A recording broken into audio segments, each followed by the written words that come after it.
دوستو گزارش کرنا ہے،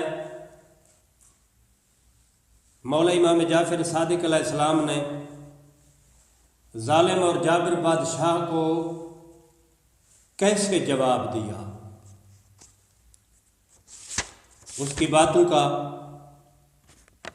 محکم جواب۔ بنی عباس کے دور کے دوسرے ظالم بادشاہ جس کا نام لکھتے ہیں منصور دوان کی، اس نے مولا امام جعفر صادق علیہ السلام کی طرف ایک خط لکھا اور فرمایا، مولا آپ میری طرف کیوں نہیں آ جاتے؟ یعنی میں آپ کو بلا رہا ہوں، آپ آتے کیوں نہیں؟ مولا نے ظالم بادشاہ کو ایسا خوبصورت جواب دیا۔ مولا نے فرمایا، ہمارے پاس کوئی ایسی چیز نہیں جس سے ڈر کر ہم تمہارے پاس آئیں، یعنی کوئی ایسی چیز پوشیدہ نہیں میرے پاس جس کا مجھے ڈر ہو کہ بادشاہ مجھ سے چھین لیں گے یا بادشاہ کے غضب کا شکار ہوں گا۔ کوئی ایسی چیز نہیں، کوئی ایسی بات نہیں جس کی وجہ سے میں تیرے پاس آؤں، ڈر کے مارے تیرے پاس آؤں۔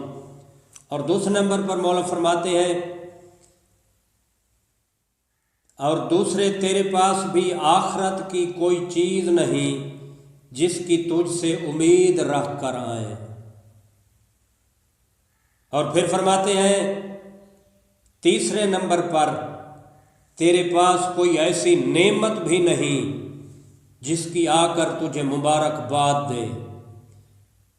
ایسا خوبصورت جواب دیا مولا نے۔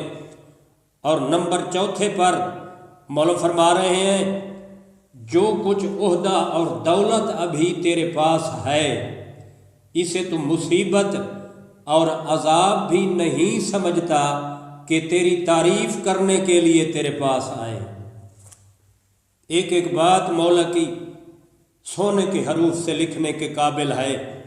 مولا فرماتے ہیں، یہ سب چیزیں تیرے پاس نہیں، اب تو ہی بتا تیرے پاس آئیں تو کیوں آئیں؟ اور اگلی بات جو مولا نے کی، منصور نے جواب میں جب لکھا، آپ آئے ہمارے ساتھ رہے تاکہ ہمیں نصیحت کریں۔ اب اس کا مولا نے اتنا خوبصورت جواب دیا۔ مولا فرماتے ہیں، جو کوئی آخرت کا طلبگار ہوگا وہ تمہارے ساتھ نہیں رہے گا۔ اور پھر فرماتے ہیں، جو کوئی دنیا کا طلبگار ہوگا وہ اپنی دنیا کو بچانے کے لیے تجھے نصیحت نہیں کرے گا۔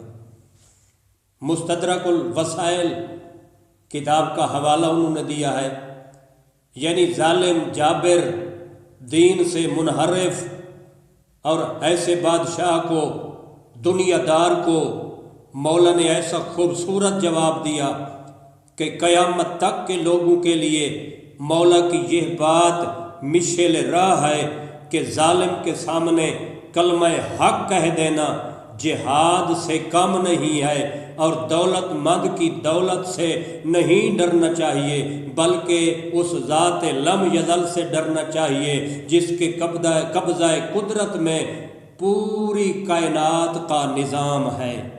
وما علینا الا البلاغ المبین۔